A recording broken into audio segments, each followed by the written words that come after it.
हरि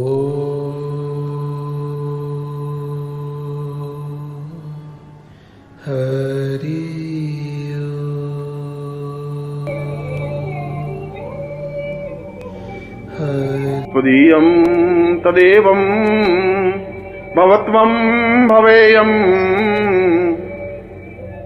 चिन्त्यं विचिन्त्यं सहितं सदैव आर्तो नवातं भवमेकनित्यं गुरुर्वै शरण्यं गुरुर्वै शरण्यं। मैं दोनों हाथ ऊपर उठा करके चीख रहा हूं। मैं पूरे प्राणों में आवाज भर करके उच्चारण कर रहा हूं। मैं जोरों से बोल करके अपनी बात आप तक पहुंचाना चाहता हूं।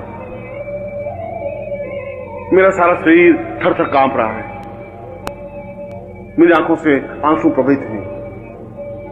मेरे मुंह से बोल नहीं निकल पा रहा है।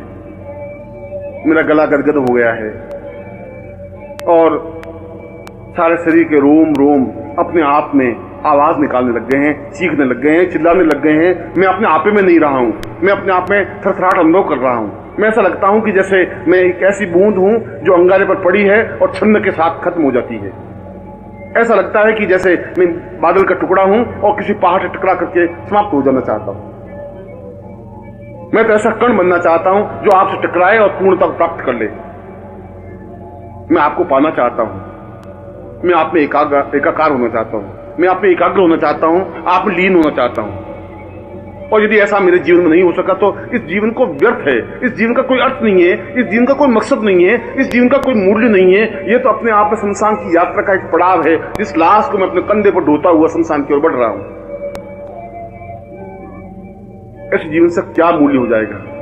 क्या मेरी चीखों का, मेरी आवाजों का, मेरे शब्दों का आप पर कोई प्रभाव नहीं पड़ रहा है? क्या मैं गदगद कंठ से बोल रहा हूं, आपका हृदय नहीं पसीज रहा है? क्या मैं आर्तनाद कर रहा हूं और आपके हृदय पर कोई प्रभाव नहीं पड़ रहा है? जरूर पड़ रहा होगा। जरूर कोई दुर्भाग्य होगा कि आप मुझे आगे बढ़ के अपना नहीं रहे। जरूर मुझ में कुछ न्यूनता होगी कि आपकी कृपा दृष्टि मेरे ऊपर हो नहीं रही है। जरूर मेरे पाप मेरे सामने खड़े हो जाते होंगे जो आपके और मेरे बीच में पर्दा डाल रहे हैं। परंतु इस पर्दे को तो आप ही दूर करेंगे। मुझे इतनी ताकत, इतनी क्षमता नहीं है कि मैं पापों को धकेल सकूं। मुझे इतनी क्षमता नहीं है कि मैं इस पर्दे को, इस बीच के अंधकार को दूर कर सकूं। मुझे और कोई साधना, कोई सिद्धि आती भी नहीं है। मुझे और कोई मंत्र का ज्ञान ही नहीं है। मुझे तो केवल एक ही शब्द, एक ही मंत्र आता है जिसको गुरु कहा जाता है। मुझे तो केवल एक ही प्रकार का मंत्र सीखा है कि मैं गुरुदेव आपकी शरण में हूं और गुरुदेव केवल मात्र मैं आपकी शरण में। अवतं सदैवं भवतं सदैवं ज्ञानं सदैवं चिन्त्यं सदैवं पूर्णं सदैवं अवतं सदैवं गुरुर्वै शरण्यं गुरुर्वै शरण्यं। कई कई जन्मों से आपका मेरा साथ रहा है। कई कई जन्मों से आपने मुझे झकझोर करके सही रास्ते पर खड़ा किया है। कई कई जन्मों से आपने मेरे हृदय को टहोक करके आगे बढ़ने की ओर प्रेरित किया है। हर बार आपने मुझे समझाया है। हर बार आपने मुझे चेतना दी है। हर बार मेरे प्राणों को जागृत किया है। हर बार मुझे चेतना और समझ और ज्ञान और बुद्धि और विवेक दिया है। हर बार आपने मुझे यह बताया है कि जीवन की पूर्णता क्या है। और उसके बावजूद भी मैं अज्ञानी हूं, बुद्धि से ग्रस्त हूं। बुद्धि मेरे ऊपर हावी है। आप को मैं समझ नहीं पा रहा हूं। इसलिए समझ नहीं पा रहा हूं कि आप हर क्षण बदल जाते हैं। हर क्षण एक नवीन स्वरूप मेरे सामने खड़े हो जाते हैं। इतने इतने रूप आप मेरे सामने खड़े कर लेते हैं कि मैं एक स्वरूप को पकड़ता हूं तो फिर दूसरा स्वरूप सामने आता है। दूसरे स्वरूप को पकड़ता हूं, तीसरा और चौथा और पांचवा स्वरूप सामने आ जाता है। मैं नहीं समझ पा रहा कि कौन से स्वरूप को मैं समझूं। मैं अज्ञानी हूं और जो ही मैं समझने की कोशिश करता हूं तो ही आप माया का पर्दा आपके और मेरे बीच में डाल देते हैं। आप तो बहुत और अजीब तरह का खेल खेलते रहते हैं और मैं फिर आपको सामान्य मानव समझ लेता हूं। फिर मैं आपको हाड़ मांस का व्यक्ति समझ लेता हूं।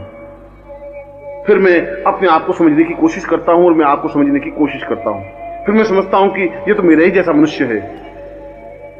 फिर उस माया के आवरण में लिप्त होता हुआ मैं उसी जगह जाके खड़ा हो जाता हूं जहां से मैं चला था। प्रभु ऐसा मत करे, ये बार बार मेरी परीक्षा मत ले, बार बार माया के आवरण में मुझे मत डालिए, बार बार मुझे धक्का करके पीछे मत हटाइए, क्योंकि मुझ में किसी प्रकार का बल, ताकत, साहस, क्षमता नहीं है। मैं तो एक नगण्य हूं, तुच्छ हूं। अपने आप में मुझ में कोई ज्ञान और चेतना नहीं है। यदि आप मेरे ऊपर कृपा कर सके तो मेरी बुद्धि को समाप्त करें। यदि आपकी कृपा कटाक्ष मेरे ऊपर है तो आप मेरी भावनाओं को जागृत करें। यदि आप कुछ मुझे समझते हैं तो मुझे बुला करके अपने सीने से लगाएं, अपने वक्षस्थल से चिपकाएं। मैं आपके धड़कन को अपने जीवन में उतार सकूं, मैं अपने प्राणों को पूर्णता के साथ एकाकार कर सकूं, मैं आप में निमग्न हो सकूं, अपने आप में आप लीन कर सकूं, आपका और मेरा अस्तित्व नहीं रहे। बूंद पूरी तरह से समुद्र में विसर्जित हो जाए, वायु का झोंका पूरी तरह सुगंध में और पूरी तरह से प्रवाहित हो जाए, मेघखंड पूरी तरह से सागर में मिल जाए। मैं तो उसी प्रकार से आप में लीन हो जाना चाहता हूं, क्योंकि मेरा एकमात्र सहारा और अवलंब गुरुदेव आप हैं। मैं आपकी शरण में हूं, केवल मात्र आपकी शरण में हूं। वस्तुतः यह दुर्लभ उपनिषद जीवन का एक सौभाग्यदायक काव्य है।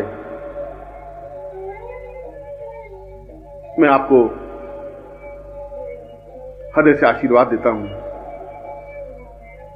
कि आप अपने जीवन में गुरुमय हो सकें, गुरु में निमग्न हो सकें, अपने जीवन को विसर्जित करते हुए पूर्णत्व को प्राप्त कर सकें और जीवन में वह सब कुछ प्राप्त कर सकें जो इस दुर्लभ उपनिषद में स्पष्ट किया है।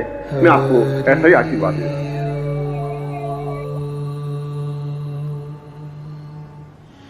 हरि ओम, हरि ओम, हरि